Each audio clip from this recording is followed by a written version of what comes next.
पूरे इतिहास में भारत की छवि लगातार बदलती रही है, क्योंकि इसकी सीमाएं घटती बढ़ती रही हैं और संस्कृतियों के आपस में मिलने के बावजूद उनमें खींचतान चलती रही है। छोटी छोटी रियासतों में बटे हुए लोगों के देश में तमाम मुश्किलों और फिर से उठ खड़े होने की चाहत से गुजरकर भारत ने अपना सिर उठाया। अब पहली बार सामने आई पुरानी फिल्मों से आप इतिहास की सबसे कमाल की कहानियों में से एक की दुर्लभ झलक देख सकते हैं। ये ब्रिटिश साम्राज्य का नगीना था जो आगे चलकर एक आजाद देश बना। पेश है भारत के बनने की कहानी, इंडिया इमर्जेस।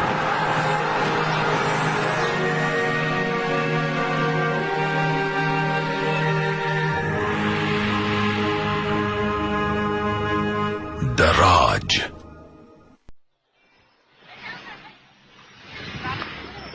उन्नीसवीं सदी का आखिरी दौर।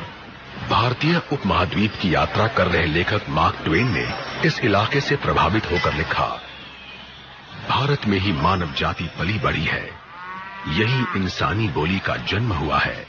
इसे ऐतिहासिक गाथाओं और परंपराओं की दादी और परदादी कहा जा सकता है।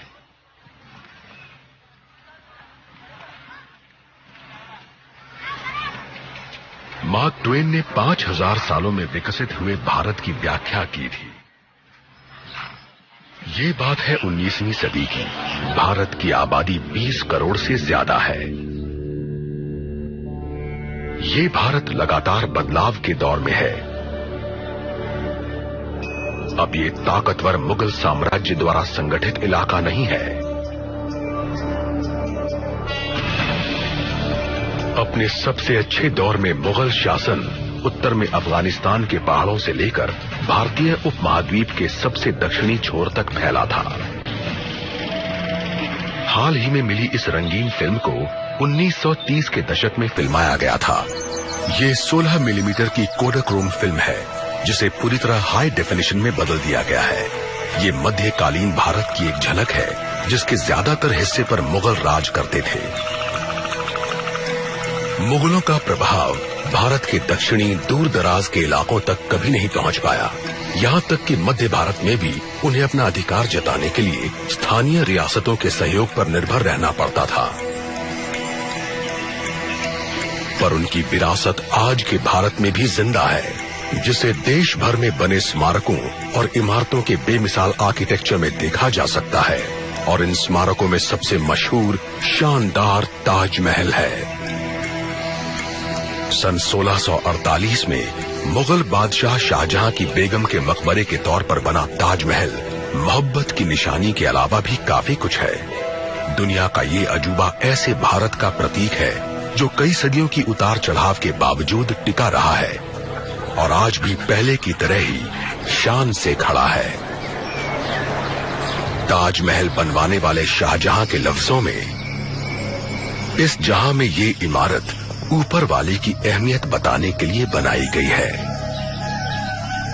सन 1862 में आखिरी मुगल बहादुर शाह जफर की मौत के साथ ही मुगल सल्तनत का अंत हो गया। इसके बाद राजनीतिक अस्थिरता के दौर में ढेर सारी छोटी छोटी रियासतों, कबीलों और समुदायों का जन्म हुआ और शासन करने की ताकत में ऐसा खाली बनाया जिसे भरने में कोई कामयाब नहीं हुआ। सन 1903 ये भारत की कुछ सबसे पुरानी फिल्में हैं। इन्हें अमेरिकन इन्वेंटर और सिनेमा के पायनियर थॉमस आर्मैट ने फिल्माया है। इस समय तक भारत के लोगों पर विदेशी राज करते हैं, जिसका केंद्र आधी दुनिया के पार यूरोप के एक टापू पर है। अंग्रेज पहली बार सन 1608 में भारत आए थे।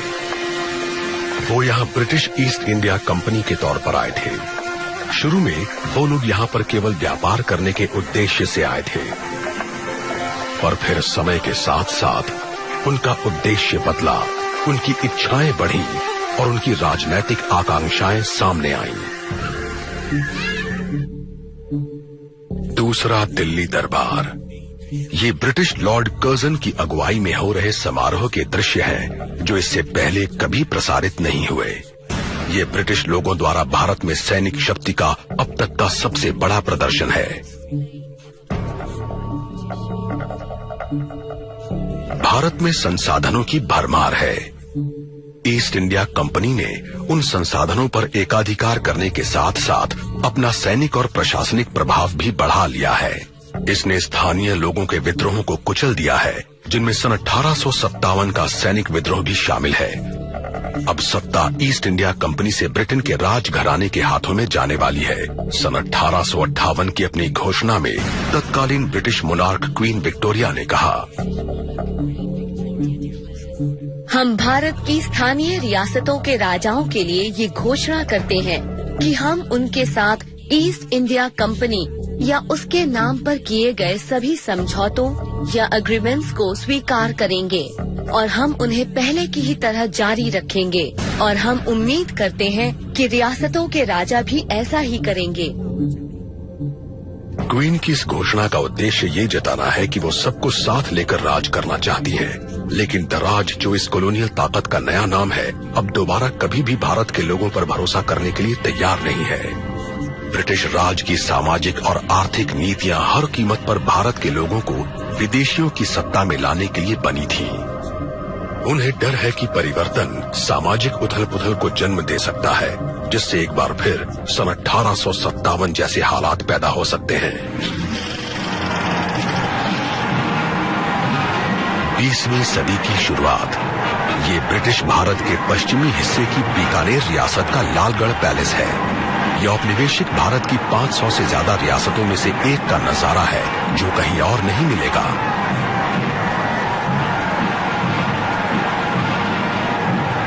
ये इंपीरियल वॉर कैबिनेट में अकेले गैर ब्रिटिश प्रतिनिधि महाराजा गंगा सिंह की पोती के शाही विवाह का अवसर है।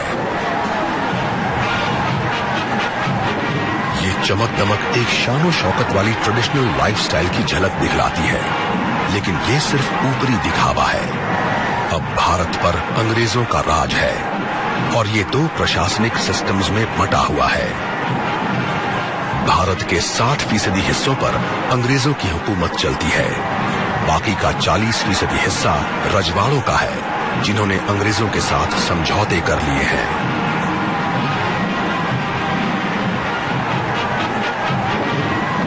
क्वीन विक्टोरिया द्वारा ब्रिटिश राज की घोषणा के महज 5 दशक बाद भारत की असली राजनीतिक सत्ता रजवाड़ों के हाथ से निकल गई है। इनके पास बस घटी हुई ताकत की यादें ही बची हैं।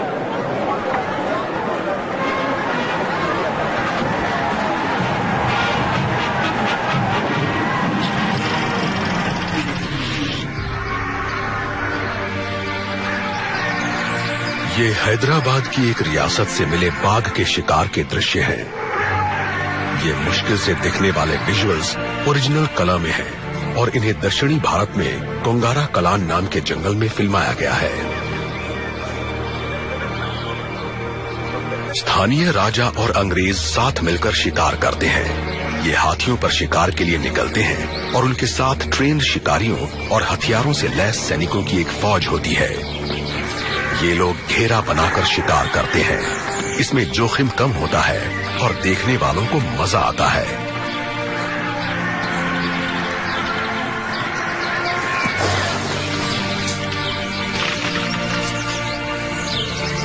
मौजूदा बिहार की एक रियासत बनेली के राजा के शब्दों में इसमें शिकार इस तरह किया जाता था। जंगलों में बाघों को लुभाने के लिए भैंस के बछड़े बांध दिए गए। बाघ के छिपे होने की जगह को घेरने के लिए लगभग 50 हाथी भेजे गए। फिर घेरा तैयार हो जाने पर 2 हाथियों को उस घेरे में जाकर बाघ को छिपने की जगह से निकालने का हुक्म दिया गया।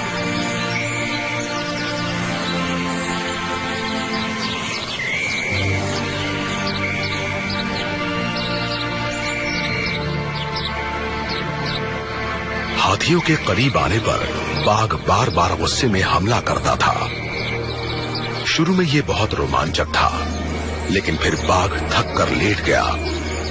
रोज इस तरह के 2 या 3 घेरों के साथ मैंने सैकड़ों बाघों का शिकार देखा है।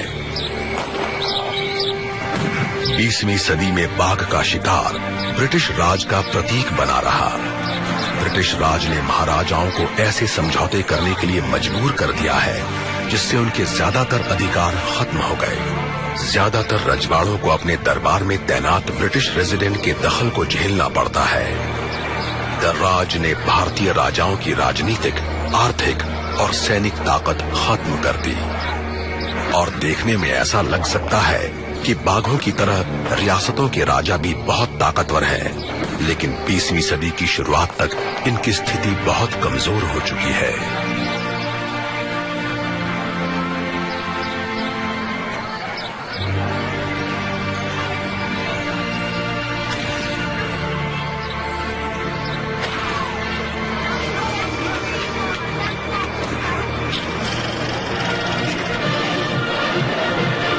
दिसंबर सन 1911, दिल्ली दरबार। शुरुआती फिल्म डॉक्यूमेंट्री बनाने वालों में से एक चार्ल्स अर्बन ने किनेमा कलर नाम की एक नई टेक्नोलॉजी का इस्तेमाल किया।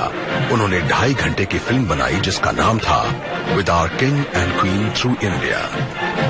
इस फिल्म में तीसरे दिल्ली दरबार के नजारे हैं, जो ब्रिटिश सम्राट जॉर्ज V के राज्याभिषेक के समय होने वाला एक सैनिक समारोह है। इस समारोह में सबसे अहम मौजूदगी सम्राट और उनकी पत्नी मैरी की है और इन्हें भारत का एम्परर और एम्प्रेस घोषित किया गया।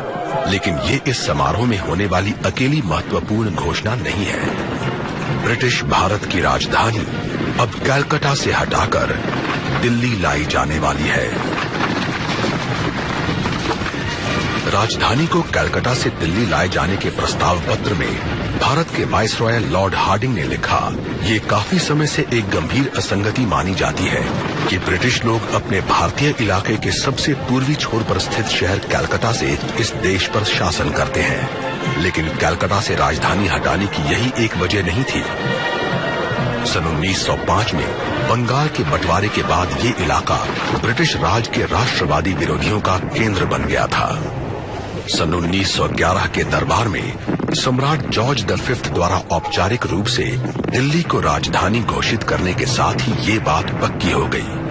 अब दर्राज का एक नया युग शुरू होने वाला है। 1930 का दशक, दिल्ली। ये नए निर्माणों से सजी राजधानी के सबसे शुरुआती दृश्य है, जिसे ये रूप दिया है ब्रिटिश आर्किटेक्ट एडविन लुटियंस ने। इसे डिजाइन करने और बनाने में 20 साल से भी ज्यादा लगा और ये ब्रिटिश साम्राज्य की सत्ता के एक नए अध्याय का प्रतीक है। इसके बीचों बीच शानदार वाइसरॉयज हाउस है, जो आगे चलकर स्वतंत्र भारत में राष्ट्रपति का निवास बनेगा।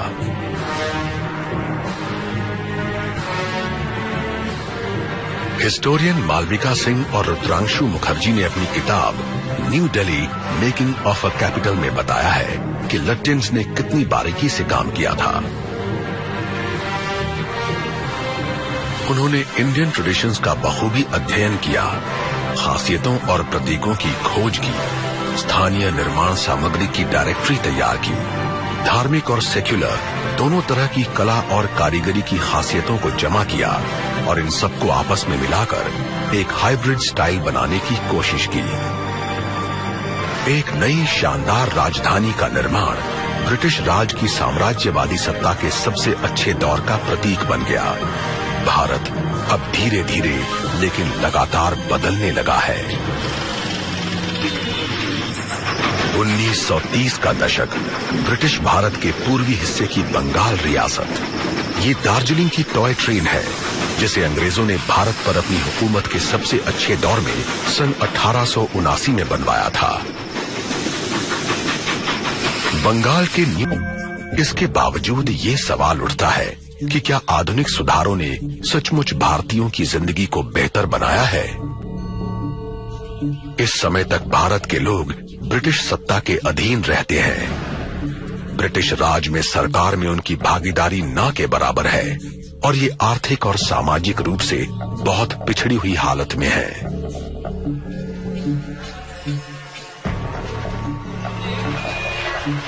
हिस्टोरियन आयरा क्लाइन ने लिखा है, अपने शुरुआती दौर में ही ब्रिटिश राज ने भारतीय उपमहाद्वीप में विकास के नए तौर तरीके स्थापित किए, जिससे इंग्लैंड, तेजी से प्रगति कर पाया और वहां के लोग संपन्न हुए।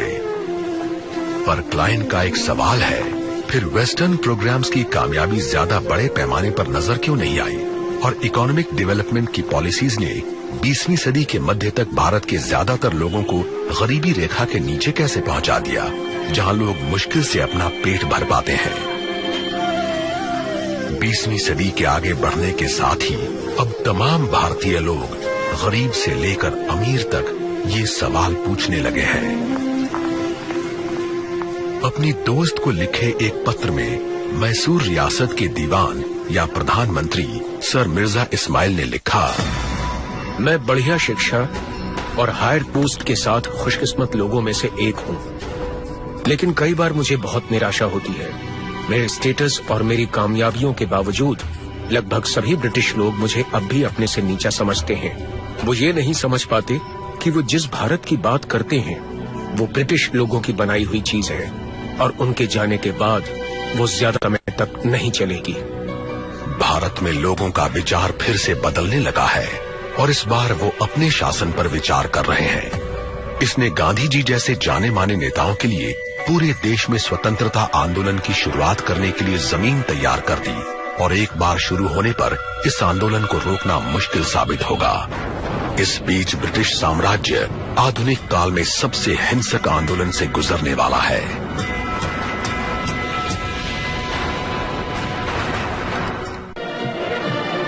बीसवीं सदी का शुरुआती दौर।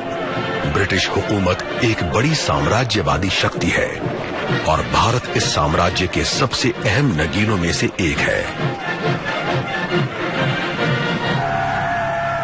लेकिन यहां अब अशांति है और ये 3 दशकों से पनप रही है।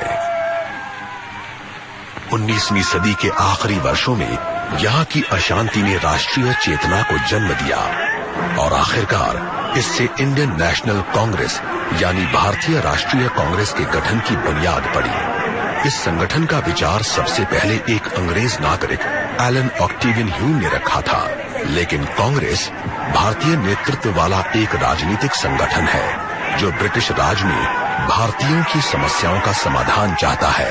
सन 1914 में ये भारत में ब्रिटिश राज के सबसे जबरदस्त राजनीतिक विरोधी के रूप में पनपा, लेकिन अब जंग की दस्तक सुनाई दे रही है।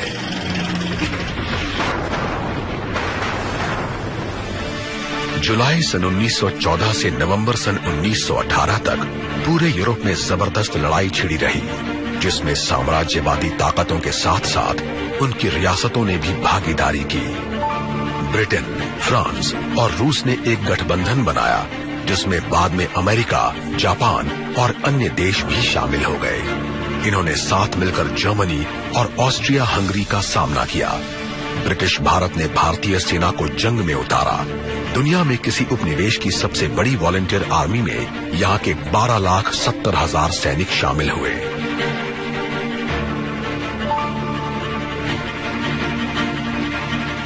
इस विश्व युद्ध में ब्रिटिश और भारतीय सेना साथ मिलकर लड़ रही है। शौर्य का सम्मान करने में ब्रिटिश और भारतीय सैनिकों के बीच कोई भेदभाव नहीं किया गया। 15 भारतीयों को विक्टोरिया क्रॉस दिया गया। सिर्फ ब्रिटिश लोगों को दिया जाने वाला ये सम्मान प्राप्त करने वाले ये पहले भारतीय थे।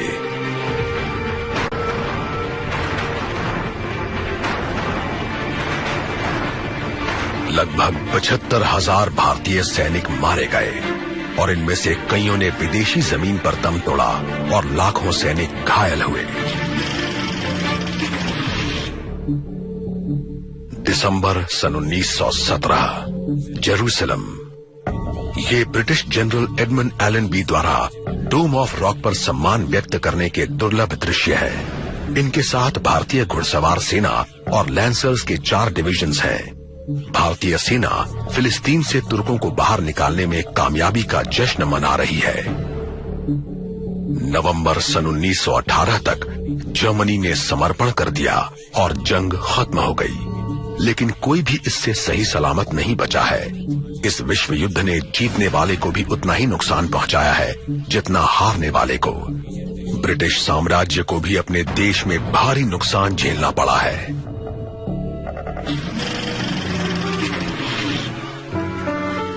सन 1925 ग्रेट ब्रिटेन। इन अनोखी फिल्म आर्काइव्स में बायो कलर नाम की एक खास टेक्नोलॉजी का इस्तेमाल हुआ है। क्लॉड फ्रीस ग्रीन ने जंग के बाद ब्रिटेन की स्थिति को दिखाने के लिए बायो कलर का इस्तेमाल किया। लंबी और बेरहम लड़ाई में सैनिक रूप से कामयाब रहने के बावजूद ब्रिटेन अब आर्थिक मुश्किलों का सामना कर रहा है। ब्रिटेन को सुपर पावर बनाने वाली औद्योगिक क्रांति अब धीमी पड़ रही है।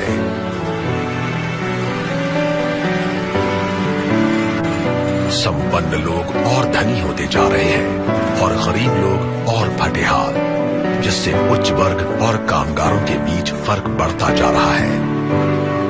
सन 1926 में यानी पहले विश्व युद्ध के खत्म होने के एक दशक के अंदर ब्रिटेन कारखानों, कोयला खदानों, बस, रेल और बंदरगाहों में काम करने वालों और बिजली और गैस के कामगारों की 10 दिनों की आम हड़ताल से ठप पड़ गया।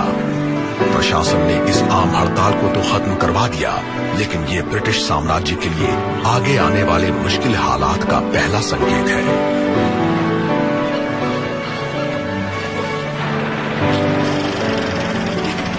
इस बीच प्रथम विश्व युद्ध के बाद के भारत में भी एक नई असंतुष्टि पनप रही है। जंग शुरू होने पर भारत के रजवाड़ों के साथ साथ ज्यादातर जनता ने लड़ाई में ब्रिटेन का साथ दिया था। भारतीय सैनिक अपनी मर्जी से अंग्रेजों के लिए लड़े थे और रियासतों ने युद्ध के लिए अपने खजाने खोल दिए थे।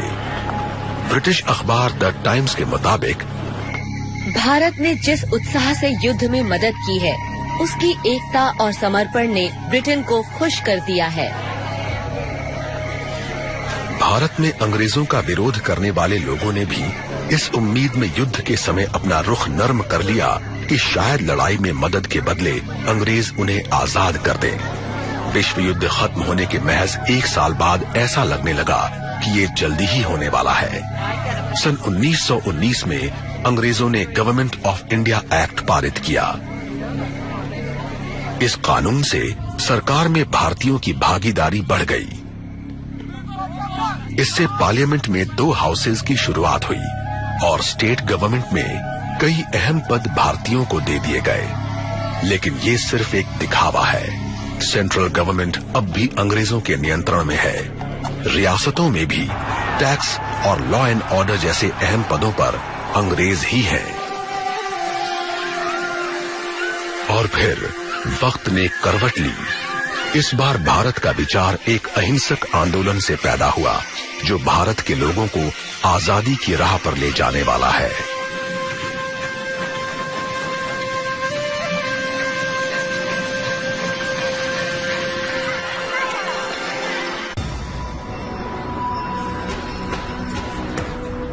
ये भारतीय स्वतंत्रता संग्राम के सबसे जाने माने नेता और साम्राज्यवादी ब्रिटिश राज के लिए सबसे बड़े खतरों में से एक मोहनदास करमचंद गांधी के खास दृश्य है। इन्होंने रंग भेदी मुल्क साउथ अफ्रीका में 2 दशकों तक वकालत की है। जनवरी सन 1915 में ये भारत लौटे।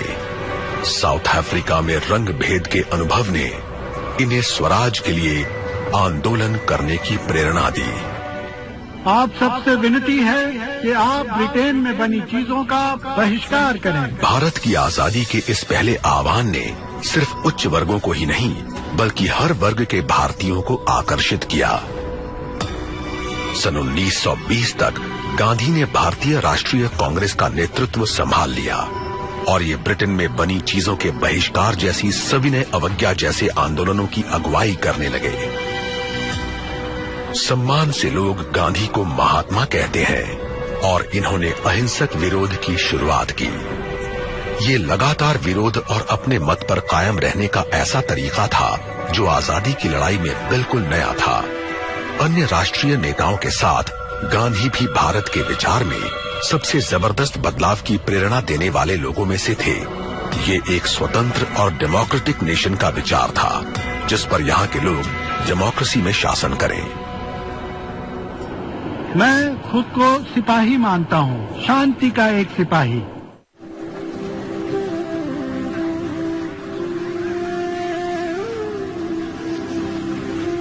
भारत की पवित्र नदी गंगा, जो हमारी पहचान है, ये एक राष्ट्रीय पहचान है जो आधुनिक 20वीं सदी में काफी सशक्त हो रही है। लगभग 2 सदी की गुलामी के बाद कुछ स्वतंत्रता सेनानी राजनीतिक बातचीत जैसे अहिंसक तरीके अपनाना चाहते हैं, लेकिन भगत सिंह और चंद्रशेखर आजाद जैसे कुछ लोगों ने अंग्रेजों से लड़ने के लिए हथियार उठा लिए।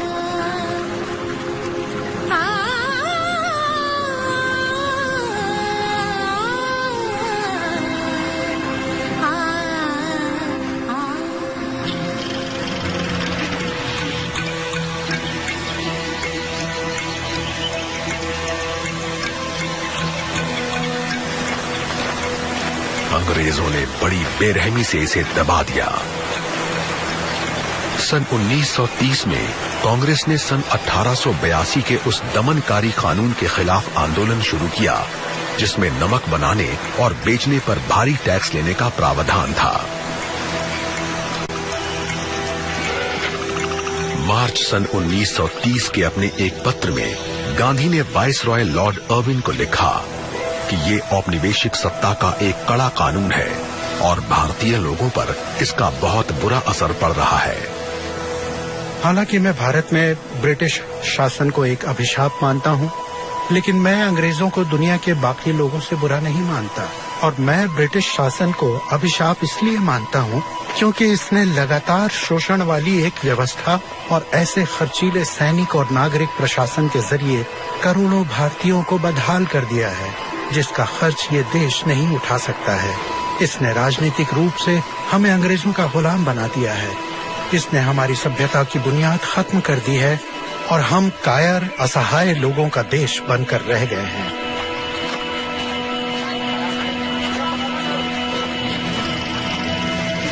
मार्च सन 1930 ब्रिटिश भारत का गुजरात प्रांत नमक पर ब्रिटिश टैक्स का विरोध करने के लिए गांधी साबरमती में अपने आश्रम से दांडी में अरब सागर के तट तक पैदल यात्रा करने वाले हैं।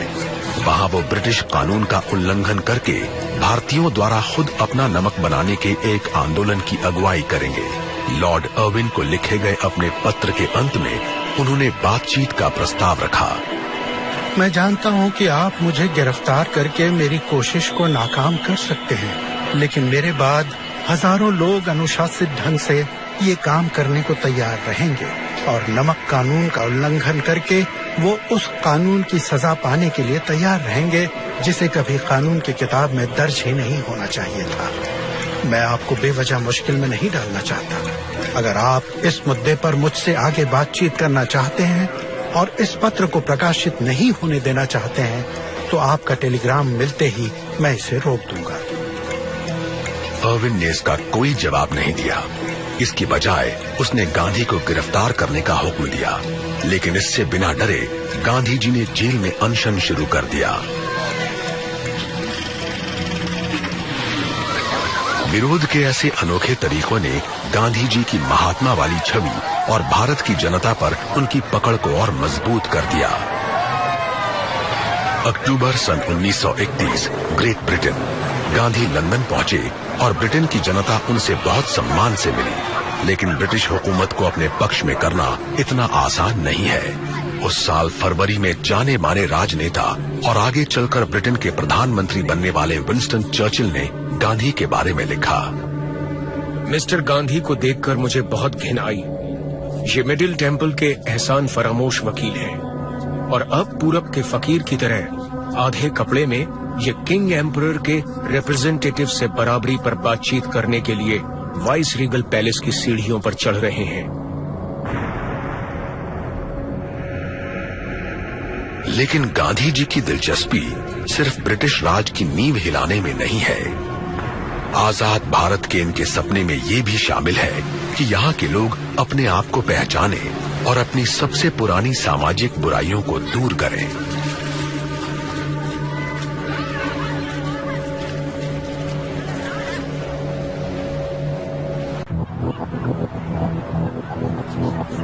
पहले विश्व युद्ध के बाद के दौर में भारत में ब्रिटिश राज, गांधी जैसे नेताओं की अगुवाई में यहाँ के लोगों में देशभक्ति की लहर दौड़ रही है।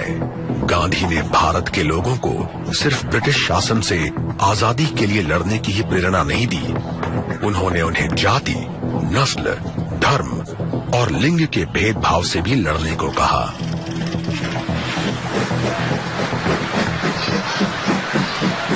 सन 1932 ब्रिटिश भारत में दिल्ली से महज 160 किलोमीटर पूर्व में स्थित मुरादाबाद, ये यहाँ के उस दलित समुदाय के लोगों के कुछ दुर्लभ नजारे हैं जो हिंदू समाज में सबसे नीचे माने जाते हैं। ब्रिटिश भारत में दलित बहुत फटे हाली में रहते हैं। इनकी बस्तियां सबसे अलग थलग होती हैं और इन्हें ऐसे काम दिए जाते हैं जो हिंदू धर्म ग्रंथों के अनुसार अशुद्ध है।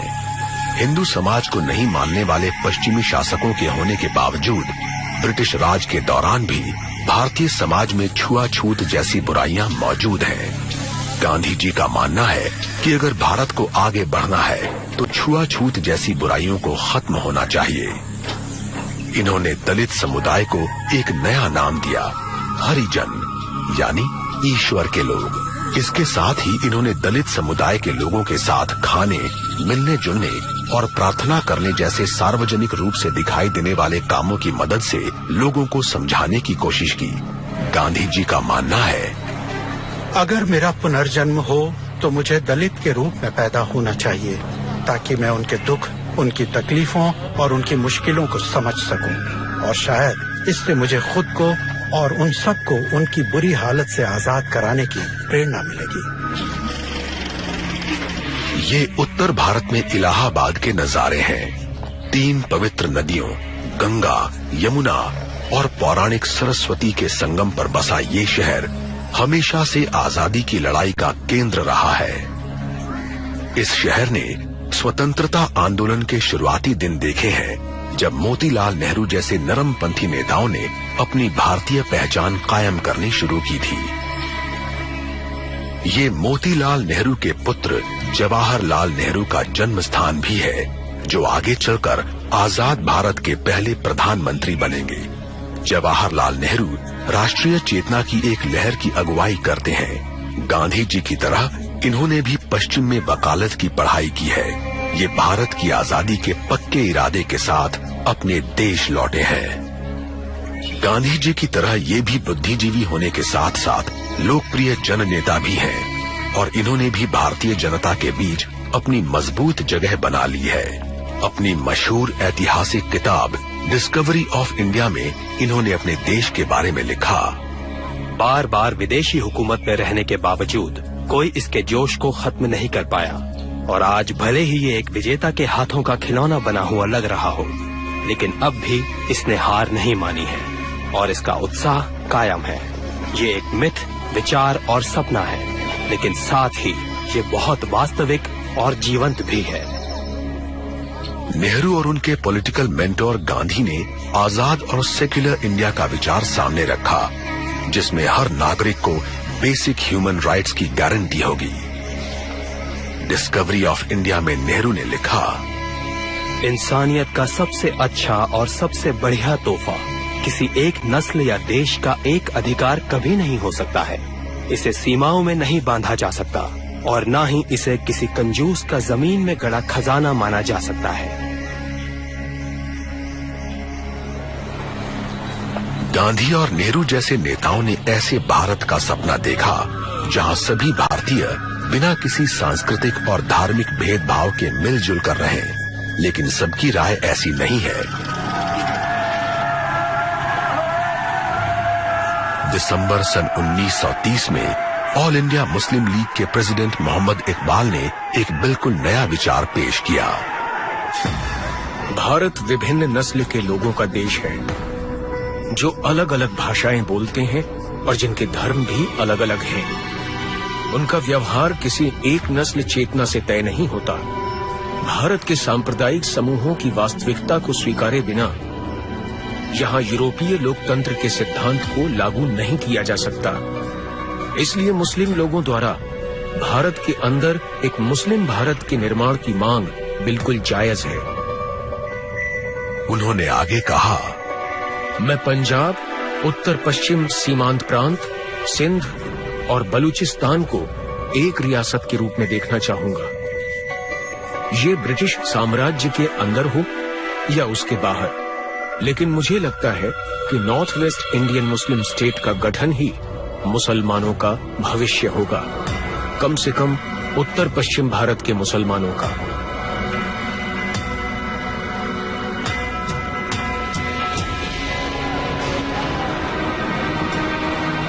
ये पाकिस्तान के विचार का जन्म है, लेकिन ये कई सदियों से चले आ रहे तनाव का नतीजा है। सभी भारतीय अंग्रेजों से आजाद होना चाहते हैं, लेकिन सांप्रदायिक तनाव का भारत के भविष्य पर बुरा असर पड़ेगा। 1930 के दशक के दौरान भारत में ब्रिटिश शासन से आजादी की मांग लगातार तेज होती गई। इस पुरानी फिल्म में आप आजादी की लड़ाई का एक दुर्लभ नजारा देख सकते हैं। ये आंदोलन बहुत जबरदस्त है, लेकिन इसे अपने भीतर ही गंभीर चुनौतियों का सामना करना पड़ रहा है। ब्रिटिश लोगों ने भारतीयों में फूट डालकर शासन करने के लिए इन्हीं धार्मिक और जातीय तनावों का फायदा उठाया।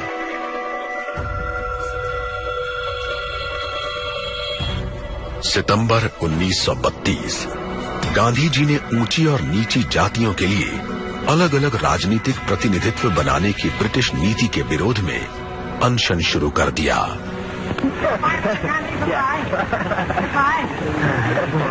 इस फिल्म में आवाज साफ न होने के बावजूद ये गांधी जी की सविनय अवज्ञा के दुर्लभ दृश्य है।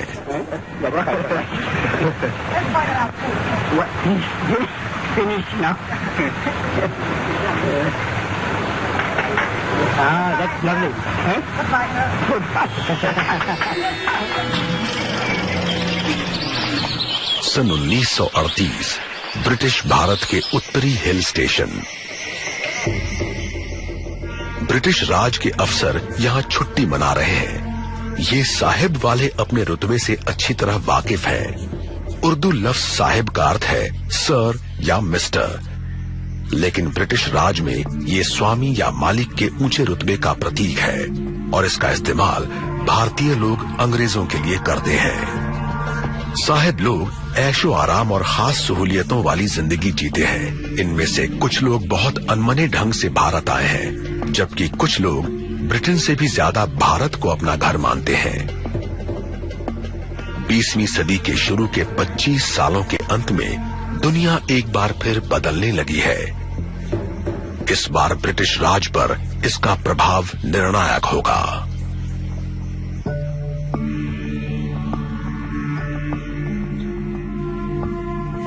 200 वर्षों से ज्यादा समय से ब्रिटेन भारत पर राज कर रहा है। द राज अब तक देश में चल रहे आंदोलनों के साथ साथ पहले विश्व युद्ध से पैदा हुई मुश्किलों से भी लड़ने में कामयाब रहा है।